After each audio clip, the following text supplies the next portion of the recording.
Hi everyone. Today we're going to take a look at how to create a landscape painting. We'll be using watercolor. So you're going to need a landscape photo, you'll need a pencil, and you will need the watercolors that you got in your art supply kit. And hopefully yours doesn't look as messy as mine, but this is kind of what mine looks like. You're also going to need your paintbrush, which also came in your art supply kit. And you'll need some sort of cup for water. I'm just using an empty Tupperware container or some sort of old food container is fine. And in addition to that, you'll probably want a couple of napkins or paper towels to have on hand. Now, if you're anything like me and your watercolor mixing tray is already messy, you can just take a napkin and dip it in the water and clean it out just a bit. Or if yours is new, you might not have this problem just yet, but you'll probably have to face it at some point early on. So once I've cleaned out the tray for mixing, then I'm ready to start thinking about drawing my composition. You know, landscapes are especially fun because you can really sort of just do your own take on what the picture looked like, and nobody really knows the difference. So it's kind of nice to just give yourself some freedom and to just use the picture as a guide or an inspiration, and just see where it goes, you know? All right, so the first thing that I will look at, and you can see I've already gotten started here, but when I'm looking at my image, the first thing I want to look at is the biggest shapes. What is the biggest division? So for me, I can see that the background is divided by the horizon line into the sky and the ground. So I'll just make kind of this gentle shape here that follows the line of the mountains. And in my picture, which is harder to see on screen, but in the camera, you can kind of see a second line that's a little closer, that sort of just divides a closer mountain range from a farther one. And then here in the middle ground is the water. And then the foreground, or the front of the picture, is the sand. And it doesn't matter if it's not exactly perfectly just like the photo. I'm just kind of loosely putting it in there and kind of just doing my best to make it similar, but not getting too obsessed over making it exactly the same. So then the next thing I'm going to look at are these palm trees, which are in the very foreground of my photograph. And I'm just going to draw them right in front of the mountains and not worry too much about going over top of the lines that I've already drawn. I can always erase those later. It's important at this stage to kind of keep your pencil pressure a little bit lighter, and that way you can always erase or change something if you want to. And just like the famous landscape painter Bob Ross says, each tree kind of needs a friend. So I'm going to put that second tree in there and give that first tree a friend. And I'm just kind of loosely following along with the shape of this tree. And I'm making sure to look at the picture as I'm drawing so I don't forget what it looks like. I'm just kind of going back and forth between my phone and the photo and the drawing to kind of make sure that I have it more or less correct. Okay, and I think maybe the first tree got just a little too wide. So I'm going to bring that in just a little. I'm going to erase. I'm going to erase that line that I made there.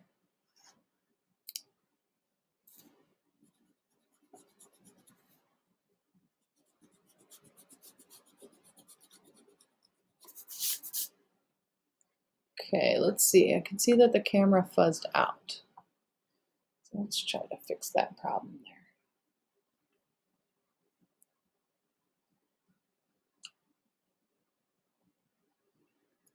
Okay, here we go. All right, so now that I've done loosely sketching in my my landscape, the next thing I want to do is maybe erase any stray lines that I see and just make sure I clean it up a little bit, because once I paint on it, then I will not be able to erase the pencil.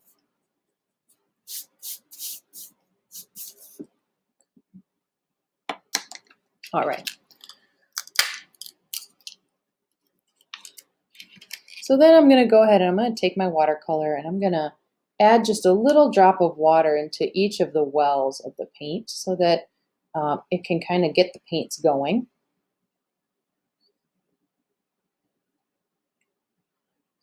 And I want to look at the sky. I'm starting with the largest shape, and that's the one I want to start with. So I see the sky in the background here is really the largest shape that I see. And the sky looks like it is a little bit of a soft sort of yellow-orange.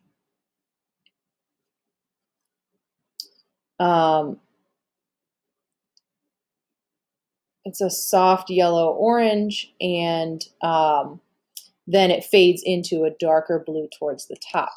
So I'm going to start just by mixing up, starting with my lighter color first. I'm going to start with the yellow, and I'm just going to add a little bit of orange into it. Oh, and that was a lot. See, the darker colors can often be very powerful, and sometimes they overtake the lighter colors, so you got to add those carefully. Okay, I think that's nice. That's kind of what I want, like a lighter, sort of a yellowish orange color. And I'm going to add it in a pretty soft way. So with watercolors, if you want to make it a little bit lighter, you can add a little more water. And so I'm going to start here at the horizon. I'm just going to lightly kind of add this yellow color, just like it's right at sunset. So this nice sort of yellow-orange will just sort of show the glow of the sun as it's going down right below the horizon there. So I don't want too much color, but also I don't want too much water. If you're starting to see puddles on your paper, then that's a sign that probably you're using a little too much water.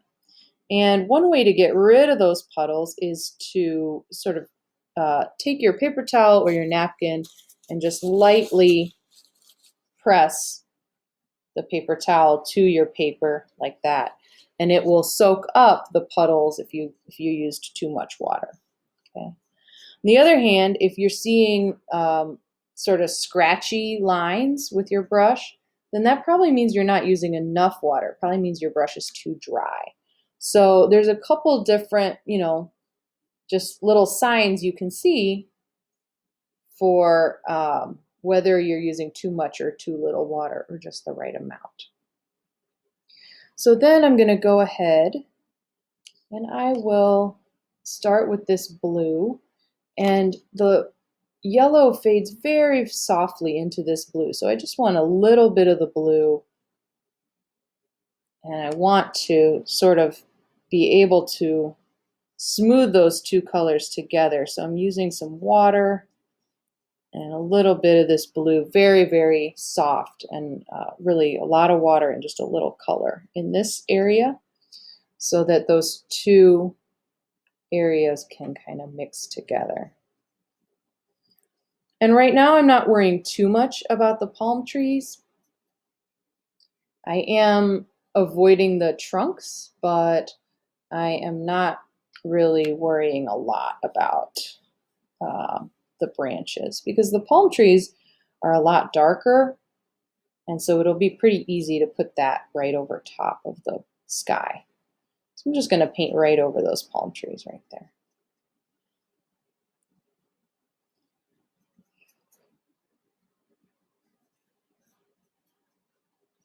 With the largest section in your painting, you want to move a little bit faster because if it dries over, then you'll get some sort of like watermarks or stains. So you want to try to move just a little bit on the faster side for this large section. And like we talked about, a lot of times the sky is lighter down towards the horizon, and it is darker up top. So I'm going to put a little more paint up top here, and I'm going to make it a little darker towards the top of the page and lighter as it goes down. Once again, it does not have to be exactly perfectly to the picture. The picture is just being used as an inspiration. You're the artist, you know, if it doesn't turn out exactly like the picture, that's okay. This is about practicing, and it's about learning how to use watercolor and making something beautiful along the way.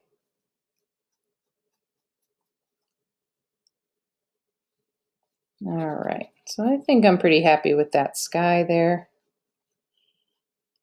And I kind of tried to stay in this section of it, and then I'm moving along section by section. So as I'm going, I'm going to go over to this part of the page on the other side of the palm trees here. Okay,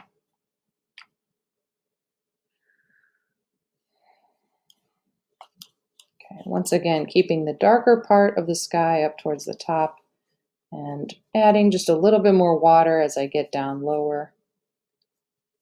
And this is where you might notice your paper start to get kind of crinkly, and that's okay. As long as you don't have giant puddles sitting on your paper, it's gonna crinkle a little bit. That's sort of just the nature of how watercolor works and this type of sketchbook paper. As you get into the upper grades, if you're still interested in taking drawing or painting, you'll do some projects with some thicker paper, and that heavier paper does not absorb the watercolor as much, so you won't see as much crinkling. But for right now, I think this is looking pretty good. Then the next thing I'd like to do is I am going to work on the water, the midsection. And the reason for that is because I want to give the sky a little bit of time to dry before I go on to the mountains, because the mountains are right next to it. So, and if I work on something that's right next to something I just worked on, then I might get in trouble with the colors bleeding into each other. So I'm going to use that same blue that I used for the sky, but I always want to mix a little bit of colors with each other. I don't ever just want to use a straight blue out of the container, because it just looks a little bit more sophisticated if we mix them up. So I just added a little touch of green into this blue just to make it a little bit different. And I'm noticing that the water is a good deal darker than the sky. So I'm going to add this blue-green that I mixed right into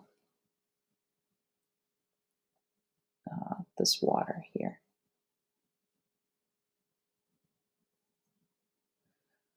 And that's what I'm not too worried Trying to keep the lighter sides of the trees clean, but not too worried about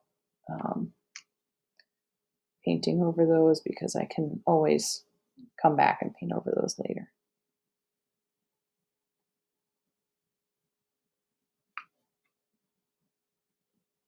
Okay, so now here's the larger part.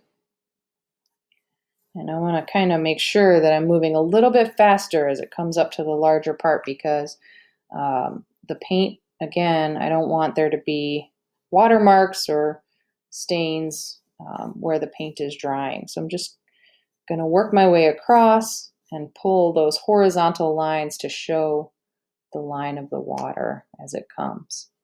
And I'm mixing up a little more blue-green. I think I put a little too much green in there, so I'm going to try to add more blue and then add a little bit more water so it doesn't look too different from the color I already have.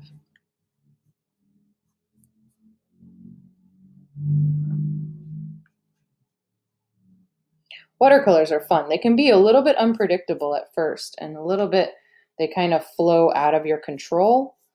But they really, once you kind of get the hang of working with them, it's a lot of fun to see the paint kind of float around and mix with the other colors and create something that will look really beautiful in the end.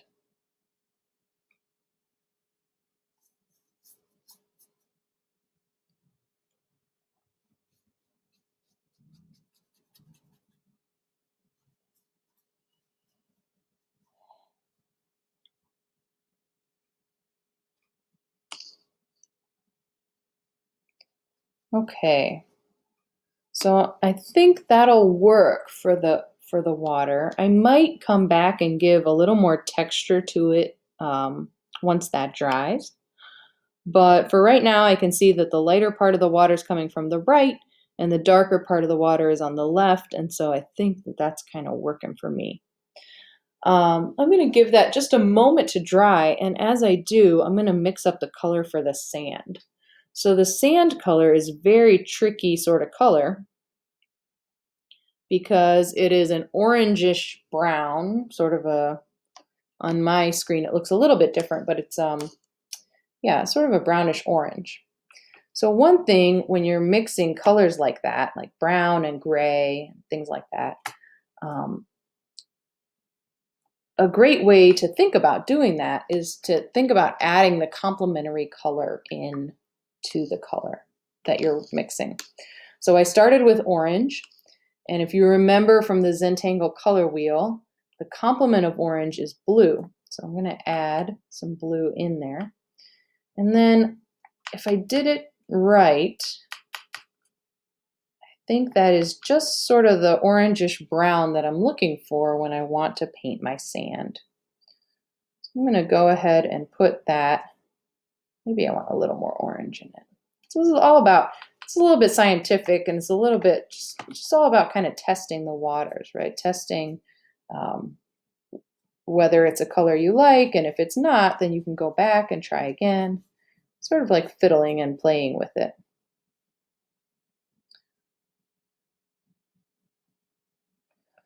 So this color I think is going to work pretty well, and I'm trying to be a little careful because I just finished up the water, so I don't want the two to flow into each other.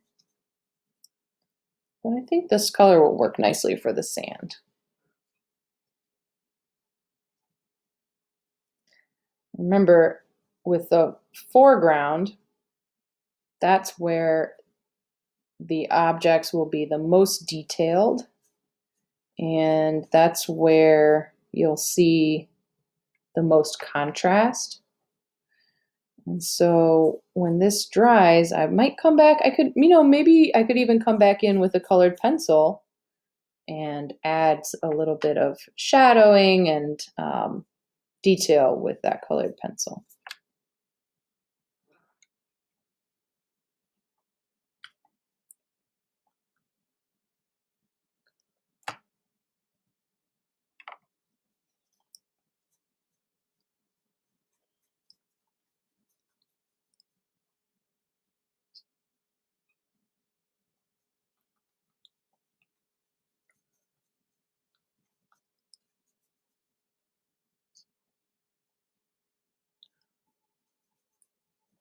And once again, whenever you need to, feel free to pause the video if I'm moving too fast.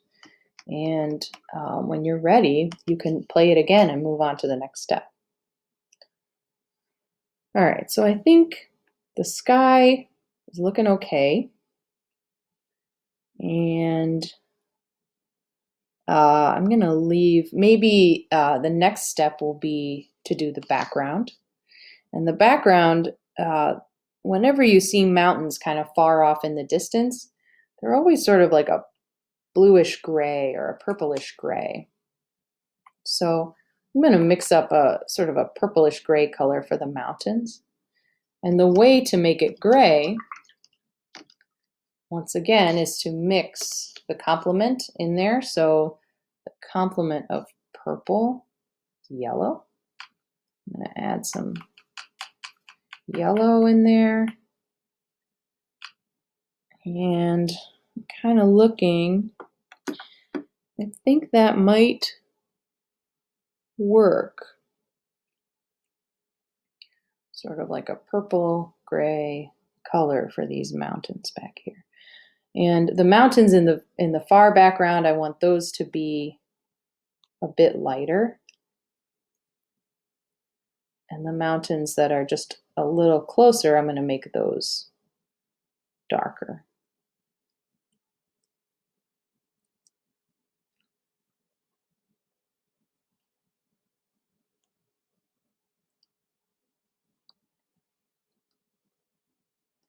And again, at any time, if you need to pause to let your paper dry a bit, or you need to just slow down, feel free to pause the video and slow it down and go at your own pace. That's kind of the nice thing about working at home, is you can go at your own pace.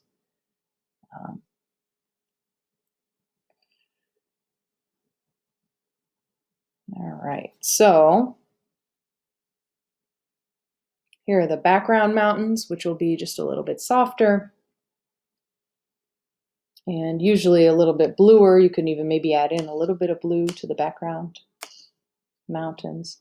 And then the foreground, or the front, or the ones that are a little closer, they're still in the background, but they're just a little bit closer. Those are going to be a little bit darker. So I'm going to use more paint and less water.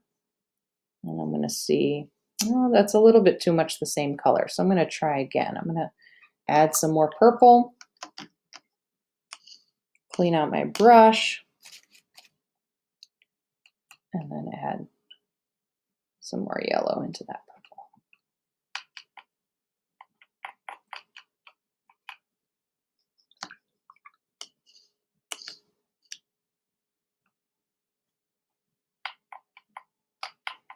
All right, so now that I have a little more paint, I'm going to go on again, and I think that that will be more or less the right color.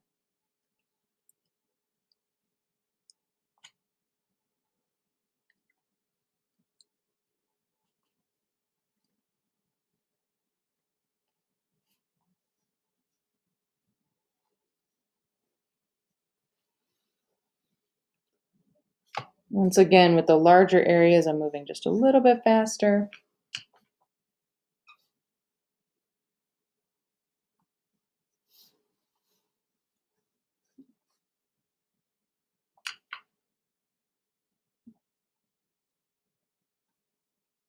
And I think that'll work nicely for the background.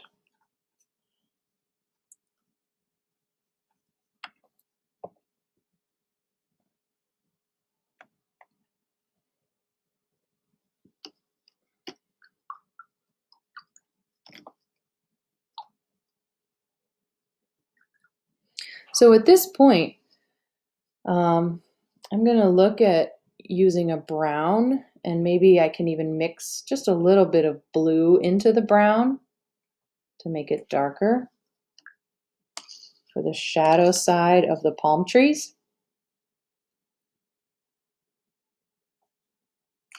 Whoops, that looks like it was way too much blue.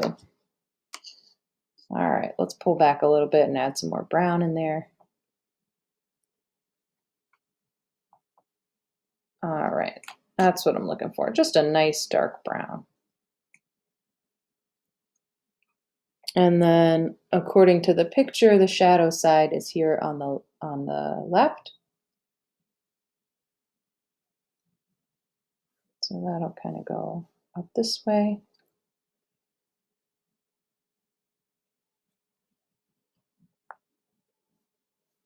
And I'll leave the empty space for the right. And I'm actually gonna pause the camera right now and I'm gonna let this all dry just for a minute or two because I don't want the colors to run into each other. And I can see that that's already happening.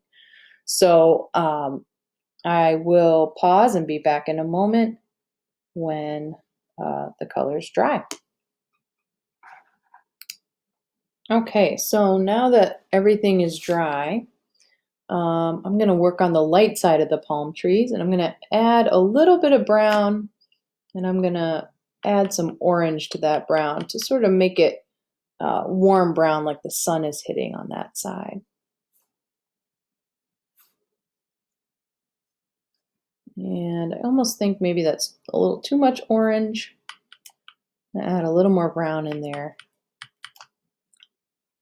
And yeah, I think that'll look nice. It'll knock it down just a little bit, make it a little more neutral. And kind of here in the other one. It's tricky because I want it to be bright, but not so bright that it looks like it's jumping off the paper at me. So I think that'll probably work right there. Every tree has a lighter side and a darker side, so you've got to sort of find where the light's coming from and make sure you put that light side in there. All right, so now is the fun part. I feel like every artist has a little bit of a trickster in them, and this is the part where you kind of get to do the trick. And you can do this with watercolor or with colored pencil. And this sort of top layer is really what's going to bring it all together. So for example, here I can just add the shadows in here of the trees. This is sort of like a darker, the blue-brown that I was using before. And I'm adding some texture in with little dots. And just kind of giving the sand just a little bit of texture all over. If I wanted to do this with colored pencil, I could just take my brown colored pencil and I could make little marks in the sand. And really, you have to wait till it dries pretty good for that to work because otherwise you might tear the paper. So be cautioned that if you're using colored pencil, just let the watercolor dry all the way.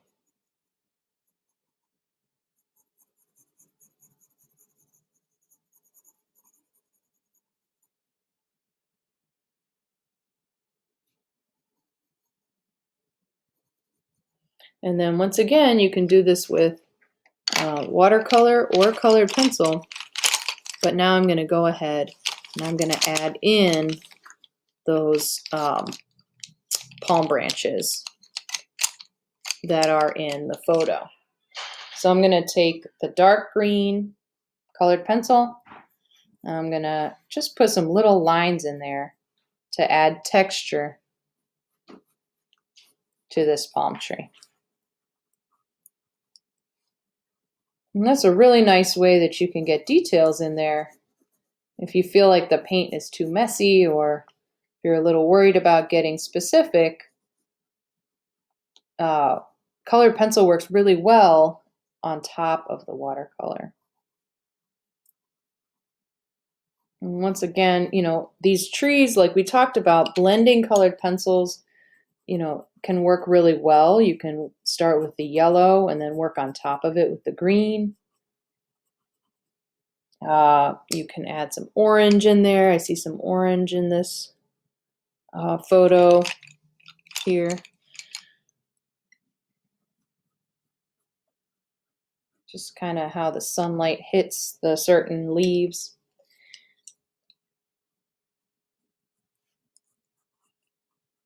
And before you know it, you have a really beautiful landscape.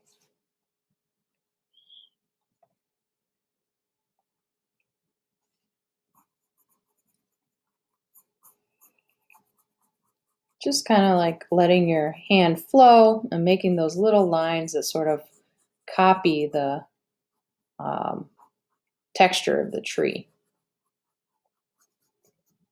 Palm trees sort of have a very downward sort of feel. Their leaves are all sort of bending and folding down.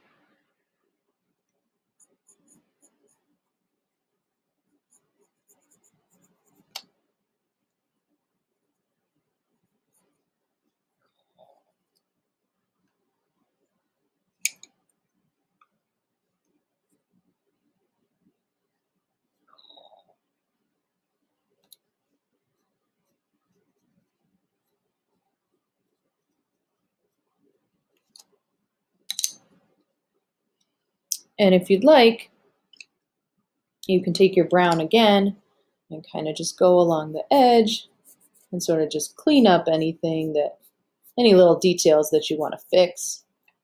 Now is a great time to do that. It's a really fun technique to get one layer down with watercolor and then put a second layer on top of it with colored pencil.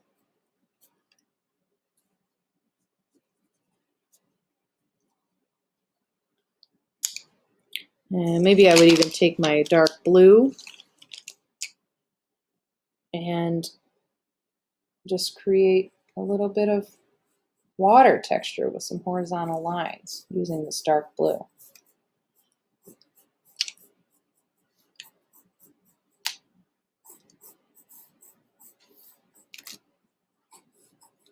Just kind of a soft sunset evening.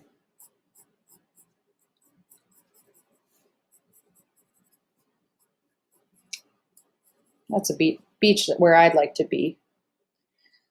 Maybe it's because I'm still in vacation mode. All right. Well, it's been a real pleasure to paint with you today, and I look forward to seeing all your landscapes.